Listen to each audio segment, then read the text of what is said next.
आपण आज बनवतोय खरवसाच्या वड्या. तर आता ते खरवसाच्या वड्या म्हणजे काय, तर हे चिकाचं दूध असते. तर हे दूध आहे माझ्याकडे जे आहे अर्धा लिटर आहे. तर हे 1 वाटी दूध तुम्ही घेऊ शकता, पण मी घेणार आहे 2 वाटी दूध. आणि तेवढंच 2 वाटी तुम्ही साधं दूध टाकायचं, म्हशीचं टाका किंवा गाईचं टाका.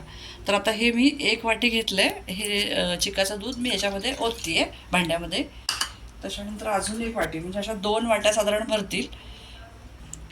बघू शकता 2 बाऊल मी चिकाचं दूध ओतलेलं आहे. तर याच्यामध्ये आपल्याला साधं दूध साधारण 1 ते 1.5 बाऊल ओतायचे, फार नाही ओतायचं. 1 ते 1.5 बाऊल आपण टाकू शकतो ह्याच्यामध्ये. बघू शकता मी हे म्हशीचं दूध आणलेलं आहे फुल फेट. हे पण मी तेवढंच 2 बाऊल घेणार आहे, 1.5 बाऊल घेणार, 2 बाऊल नाही घेणार आहे, 1.5 बाऊल घेणार आहे मी.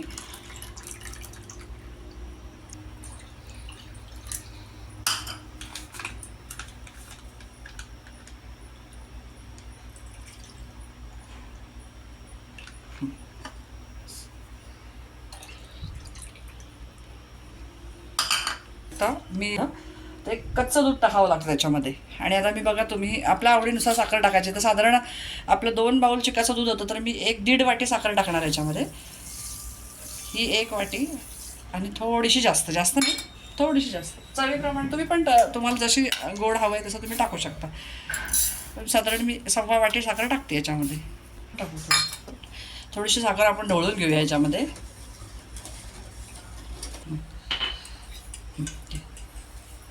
तुम्ही बघू शकता मी कुकर मध्ये डबा ठेवलेला आहे आणि त्याच्यावरती झाकण ठेवायचं आहे.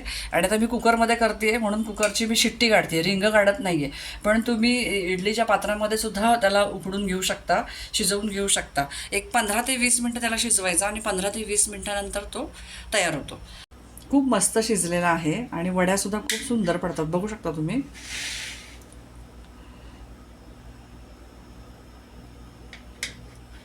तुम्हाला जशा हव्या तशा तुम्ही आकारामध्ये वड्या पाडून घेऊ शकता.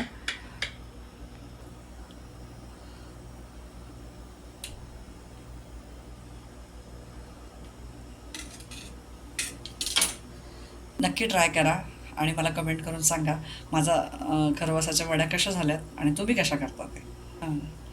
आणि माझ्या चॅनलला सबस्क्राईब करा, लाईक करा, शेअर करा.